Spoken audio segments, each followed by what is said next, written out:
ఈ అమ్మాయి ప్రతి భావాన్ని పేపర్ మీద ఉంచుతుంది. తన చేతిలోకి రావడం కోసం నేనెప్పుడూ ఎదురు చూస్తుంటాను. నన్ను పట్టుకున్న క్షణం నా లోపల ఏదో ఊసులాడుతుంది. ఇప్పుడు ఆమె ఏం రాయబోతోందో, ఈసారి ఏం జరిగిందో, ఏం చూసిందో, ఏం అనుభవించిందో, అది ఆనందమా, బాధ, ఆశ, భయమా? నేనెప్పుడూ అనుకుంటూ ఉంటాను, ఈసారి ఆమె నన్ను ఎంత లోతుగా తీసుకెళ్తుందో. ఒక్క మాట కూడా మాట్లాడకుండా తన మనసంతా నన్ను తాకుతుంది. నేను ఓ కలం కాదు, ఆమె భావాల దారి.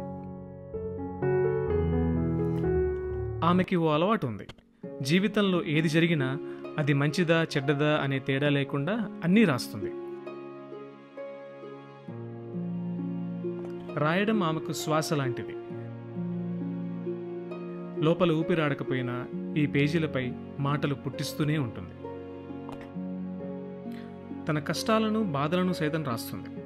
అలా రాయడం వల్లే తన బాధను తేలిక చేసుకుంటుంది.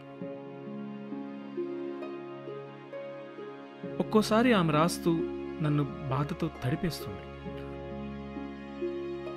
ఒక్కోసారి ఆమె రాస్తుంటే పేజీలకు రెక్కలొచ్చి సీతాకోక చిలుకలా ఎగురుతున్నట్లు, పెన్నుకు ప్రాణం వచ్చి ఇంద్రధనుస్సుగా మారి ఆకాశాన్ని అంటుకున్నట్లు, ఏఆర్ రెహమాన్, ఇళయరాజా కలిసి సూపర్ హిట్ సాంగ్ కంపోజ్ చేసినట్టు మంచి హై ఫీల్ ఇస్తుంది. ఇప్పుడు ఫోన్ ఉంది, చాట్, వాట్సాప్, మెసెంజర్ అంటూ చాలా ఉన్నాయి. కానీ ఆమె ఫ్రెండ్స్కి, ఫ్యామిలీకి ఇప్పటికీ లెటర్స్ రాస్తుంది. Letter, it's a combination of love and life. కాలం దాటి ప్రయాణించే అనుబంధం. ఆమె లేఖలో రాసేది మాటలు కాదు, మనసు. ఆమె రాసిన ప్రతి అక్షరం ఒక ఆశ, ఒక భరోసా.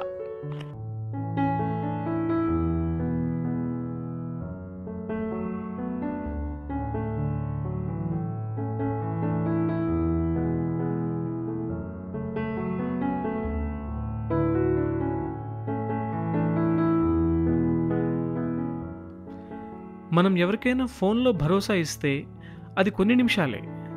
కానీ లెటర్, వాళ్ళు చదువుతున్న ప్రతిసారి మనం వాళ్ళతోనే.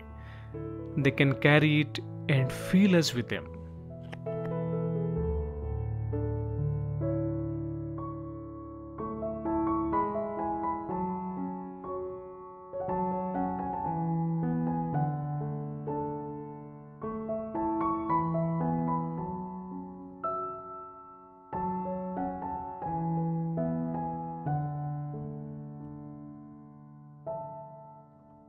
తను రాసిన పేజీలు ఒకసారి తిరిగేసి చదివితే అప్పటి నిరాశ కలిగిన పేజీ ఇప్పటి విజయానికి చిహ్నంగా కనిపిస్తుంది.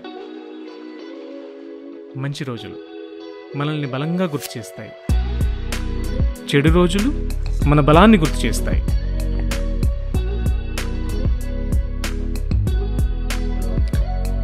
పెన్తో స్నేహం పెట్టుకోండి, పేపర్తో మాట్లాడండి, ఏం జరిగినా రాయండి.